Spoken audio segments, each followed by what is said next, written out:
Snow White. A long time ago, in a distant kingdom, there lived a king, a queen, and their little daughter, Princess Snow White.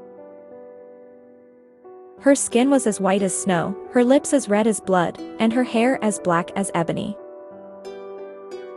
One day, the queen became very ill and died. The king, feeling very alone, remarried. What no one knew was that the new queen was a cruel, envious, and very vain sorceress. She had a magic mirror, to which she asked every day, "Mirror, my mirror, is there anyone in the world more beautiful than me? You are the most beautiful of all women, my queen," he replied. Snow White grew up and became more and more beautiful, charming and sweet. Everyone liked her very much, except the queen, who was afraid that Snow White would become more beautiful than her.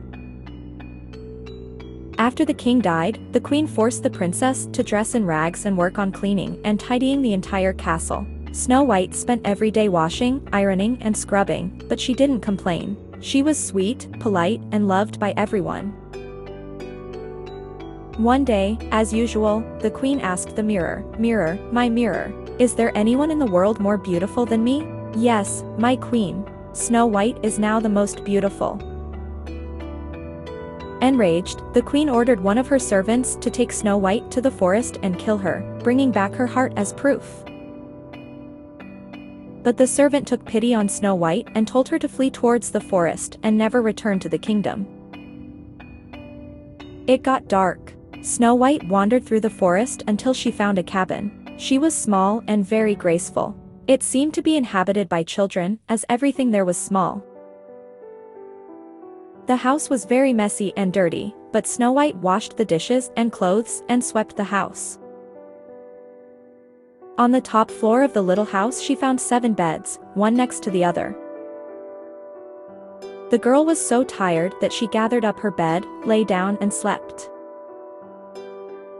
The owners of the cabin were 7 little dwarfs who, upon returning home, were scared to see everything tidy and clean. The 7 little men went up the stairs and were greatly astonished to find a beautiful young woman sleeping in their beds.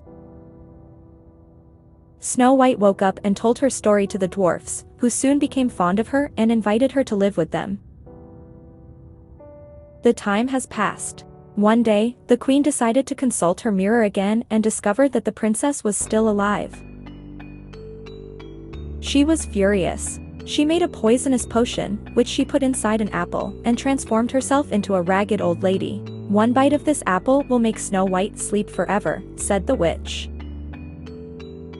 The next day, the dwarfs went to work and Snow White was left alone. Shortly afterwards, the ragged old woman arrived near the kitchen window. The princess offered her a glass of water and talked to her. "Thank you very much," said the old lady. "Eat an apple, I insist." At the same moment that she bit into the apple, the princess fell unconscious to the floor. The dwarves, alerted by the forest animals, arrived at the hut while the queen fled. The little dwarfs found Snow White lying down, as if she were sleeping. Then they placed her in a beautiful crystal coffin in a clearing and watched night and day, hoping that one day she would wake up. One day, a prince from the neighboring kingdom came to the clearing, and as soon as he saw Snow White he fell in love with her. And with a kiss, he undid the spell and woke up the princess. When the girl saw the prince, she fell in love with him. Snow White said goodbye to the 7 dwarfs and left with the prince for a distant castle where they got married and lived happily ever after.